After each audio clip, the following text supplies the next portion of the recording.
বন্যা পরিস্থিতি দেখা দিয়েছে ভারতের বিহার ও ঝাড়খণ্ডে। এর জেরে ফারাক্কা ব্যারেজের সব গেট খুলে দিয়েছে দেশটি। সম্প্রতি এসব গেট খুলে দেওয়া হয়েছে বলে জানায় ব্যারেজ কর্তৃপক্ষ। এতে বাংলাদেশের বেশ কয়েকটি জেলায় বন্যার আশঙ্কা দেখা দিয়েছে। ভারতীয় সংবাদ মাধ্যম নিউজ 18-এর এক প্রতিবেদন থেকে এসব তথ্য জানা যায়।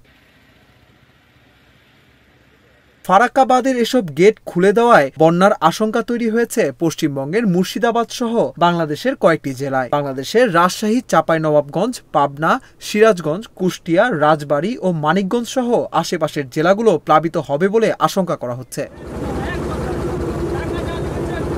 সংবাদ মাধ্যম নিউজ 18 বলছে, প্রবল বৃষ্টি আর বিহার, ঝাড়খণ্ড থেকে পানি ছাড়ার কারণে চাপ বাড়ছে ফারাক্কা ব্যারেজে। পানি ছাড়তে হচ্ছে এই ব্যারেজেও। ফারাক্কা বাঁধ প্রকল্পের একটি সূত্রের বরাতে সংবাদ মাধ্যম নিউজ 18 বলছে, বিহার ও ঝাড়খণ্ডে বিপুল পরিমাণ বৃষ্টি হওয়ায় এবং ফারাক্কা বাঁধ প্রকল্পের পানির স্তর বৃদ্ধি পাওয়ায় সব গেট খুলে দেওয়া হয়েছে। যে পরিমাণ পানি আসছে সেই পরিমাণ ছাড়া হয়েছে। ইতিমধ্যেই বিপদসীমা অতিক্রম করেছে। ফারাক্কা ব্যারেজে পানি ধরে রাখার ক্ষমতা নেই, ফলে ছাড়তে বাধ্য হচ্ছে তারা। পানি না ছাড়া হলে ফারাক্কা ব্যারেজ ক্ষতিগ্রস্ত হওয়ার আশঙ্কা রয়েছে।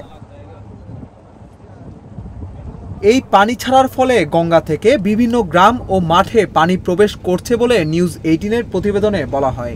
এতে আরও বলা হয়, প্লাবনের আশঙ্কা করছেন মুর্শিদাবাদের মানুষ। বিহার, ঝাড়খণ্ড সহ গঙ্গার উচ্চ অববাহিকায় ব্যাপক বৃষ্টি হয়েছে, যার ফলে হু হু করে বাড়ছে গঙ্গার পানির স্তর। জানা যায়, ফারাক্কা ব্যারেজের আপস্ট্রিমে পানি ধারণ ক্ষমতা 26.24 মিটার, বিপদসীমা 22.25 মিটার এবং সতর্কসীমা 21.25 মিটার। ইতিমধ্যে আপস্ট্রিমের ধারণ ক্ষমতা অতিক্রম করায় শনিবার থেকে খুলে দেওয়া হয়েছে অধিকাংশ গেট। ইতিমধ্যে 11 লাখ কিউসিকের বেশি পানি ছাড়া হচ্ছে ব্যারেজ থেকে। যদিও পদ্মায় পানি বাড়ায় প্লাবনের পরিমাণ আরও বাড়ছে।